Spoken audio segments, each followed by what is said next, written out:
working to create a day of respect. I'm Jill Horner. This is Comcast Newsmakers. With me this hour is JP Miranda. Thanks so much for being with us. Thank you very much for having me. Let's talk a little bit about this concept. You're working to bring together the community and the police department. This started 4 years ago, but what's the idea behind this? Well, the direct idea of it is to create a festival of interaction between the local police officers and the local community residents, specifically the youth, just to create a positive interaction between them. Because unfortunately nowadays, youth see a lot of times when they see in the media, police officers, they see negative type of news. So we just want to create as much positive reinforcement as we can and try to create that relationship. We do this at the event because we have local officers from the highway unit. We have fire department as well. They speak to the youth. Then we have different things going on at the event as far as dancing, as far as a master chess player, a basketball tournament. So it's various things going on at the event, and it creates a lot of interaction, and it's just a fun event for young folks to be at.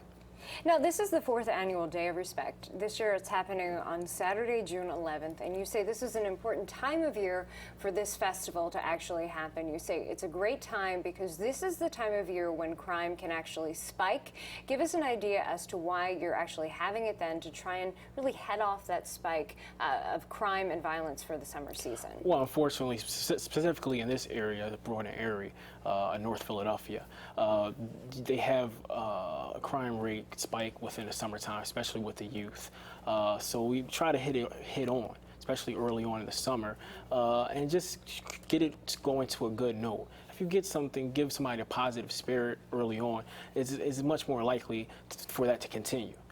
So they see these police officers on a daily basis, so now they'll be able to go and say hi and just have that positive interaction. If they have an issue, they can go and speak to this police officer, and it won't be an issue.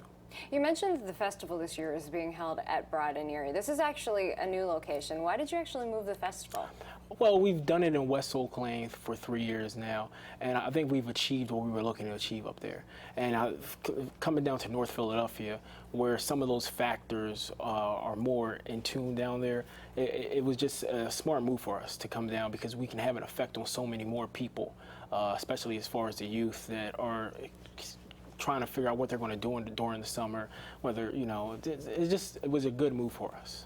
And you say you're actually working with the police department and that certain steps have already been taken that have made a difference, things like foot patrols. Absolutely. If you go in this neighborhood on a regular night, you'll see police officers walking in twos, and you'll see them walking down the street, and that's very helpful at the end of the day because they see these police officers, and now they create a trust system with these police officers, and they can, say hi, and they're cordial now, and that always is helpful.